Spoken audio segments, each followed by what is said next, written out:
All right, let's get started. Hi, I'm Benjamin, VP Engineering at Firebolt.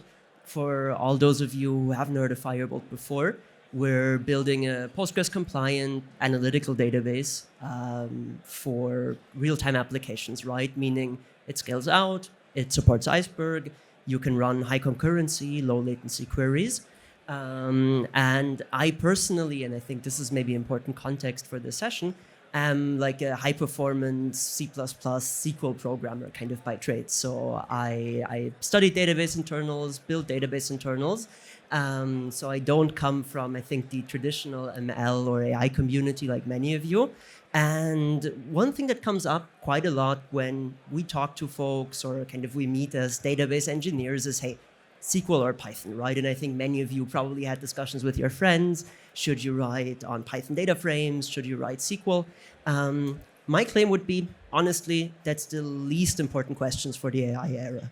So, and I want to give a bit of a deep dive under the hood of how these different data processing framework works and share where we think the world is going.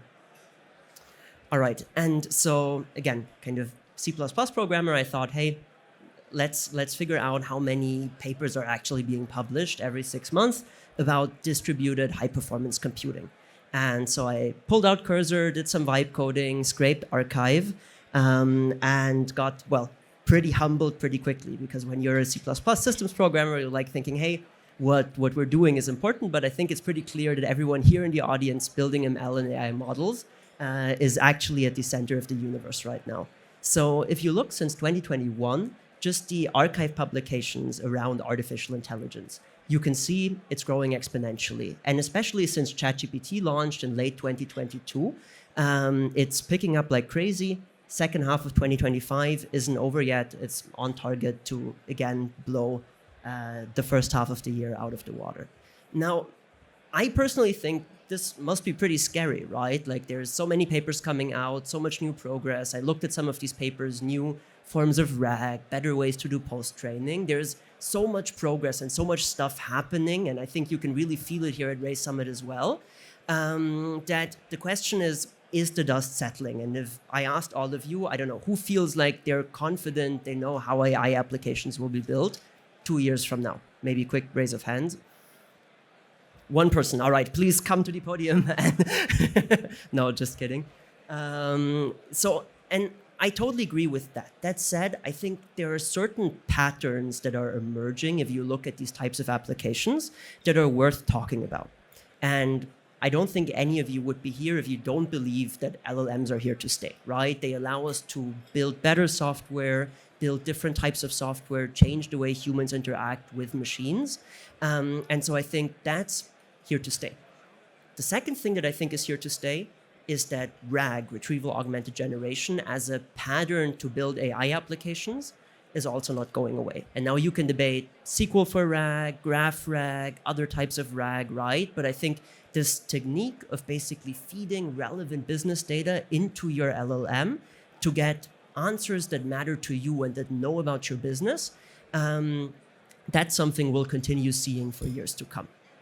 The other part, and I think this is something that many of you here believe as well, if you're building custom ML models, that isn't going anywhere either, right? If I run pricing prediction on Uber, I'm not going to have an LLM do that all of a sudden. It's not economical. It's hard to make it explainable. And you just can train custom models with more traditional ML methods maybe that ultimately give better or kind of higher quality predictions. The final trend that I want to chat about is that I think software is finally becoming multi-model.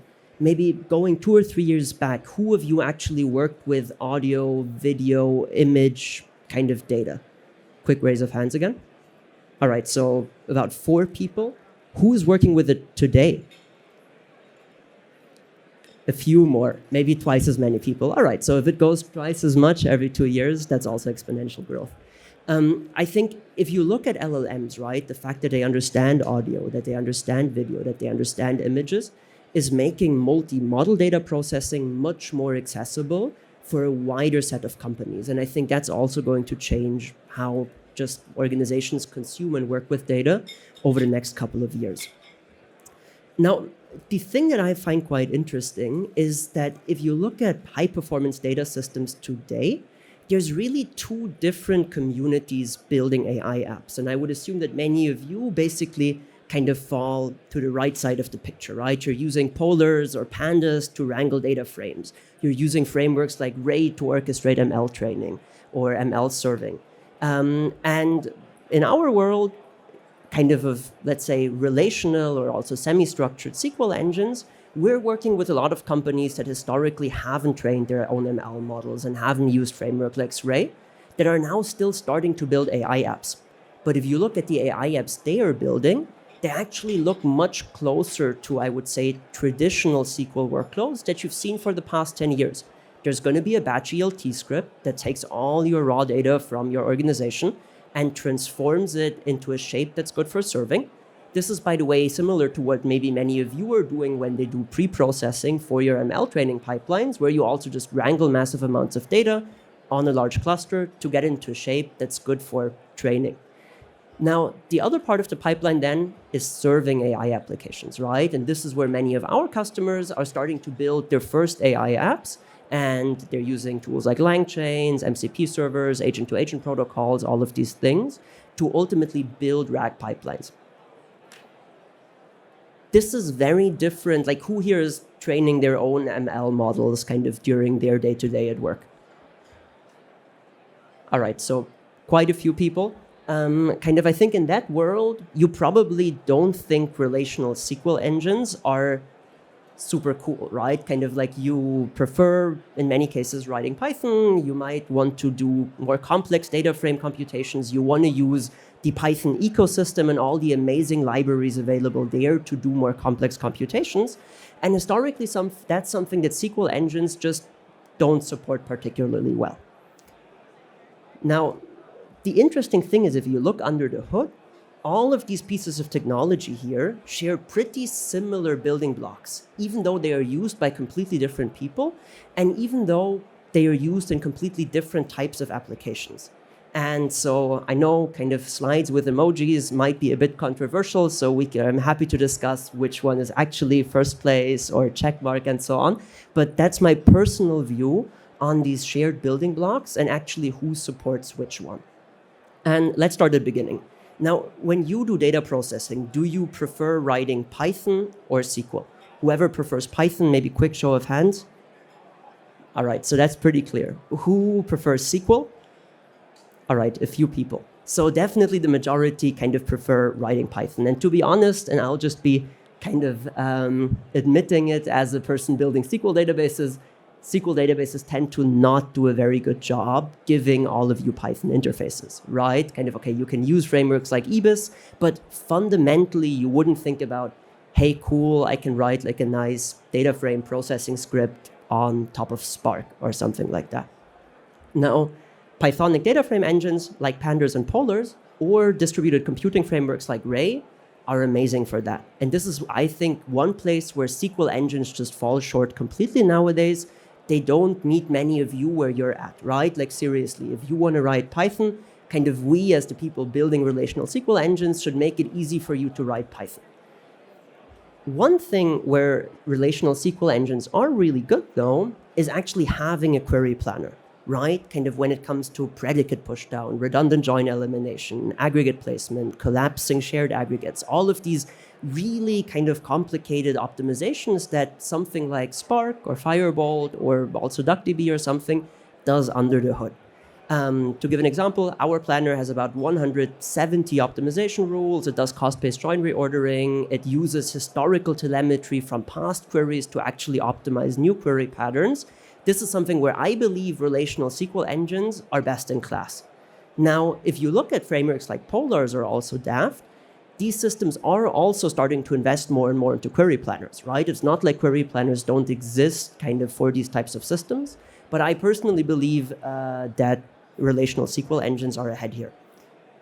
Even if you write Python and kind of express your computations through Python, it's amazing to have a query planner under the hood, which can actually take the Python computational graph you wrote and turn it into something that's as efficient as possible to optimize on your hardware. Now, in kind of better news, I think one thing that's really consistent across all of these systems already is great support for open formats. You can read Parquet with all of them. You can read JSON with all of them. You can read and write Iceberg with all of them. And this is something where there's just so much progress in these systems to make these things efficient, easy to use. And here as well, these are actually complex pieces of engineering under the hood. And all of these systems do a good job supporting it nowadays. If you think about semi-structured data, I actually think here as well, relational SQL engines tend to do the best job. And this might be one of the controversial takes, but if you look under the hood at making it extremely efficient to process semi-structured data, I think there's a lot of innovation that happened in relational SQL engines over the past year, where some of the open source Python frameworks are still lagging behind a bit. Now, obviously, you can read JSON data into a data frame with polars or pandas and do computation on top of that. But what if you have a million or a billion JSON documents that all have slightly different structures, and you want to do efficient processing on top of that? Many relational SQL engines nowadays have efficient index structures, kind of do shredding at the storage layer of these JSON objects to make it very efficient for you to actually access individual fields across these JSON documents. And I think here as well, Pythonic data frame engines and also distributed computing frameworks are catching up, and there's a lot of work going into this. But at this point, the infrastructure under the hood of relational SQL engines is ahead. Now, let's talk about some things that actually relational SQL engines aren't that great at. And I think that's multi-model support, right? And kind of many of you here in the audience, we already chatted about it, work with audio data, work with video data. The reality is that if you want to work with audio and video data, you probably also don't want to use a relational SQL engine at this point. Okay, you can put it into a byte A or blob data type, but it's not going to be very enjoyable, and don't have a lot of expressivity on top of that data. And I really think frameworks like Raise are the absolute number one here, right? Because you can do it at scale, you can run on a cluster of machines, you can hand off between CPUs and GPUs. And this is something where actually SQL databases have a lot of work left to do. And you have formats like land submerging, which are slowly finding adoption across SQL databases too. So to maybe just very quickly go over the remaining pieces, if you look at caching and indexing, this is something that is quite unique still to relational SQL engines, I think simply because the workloads there are different.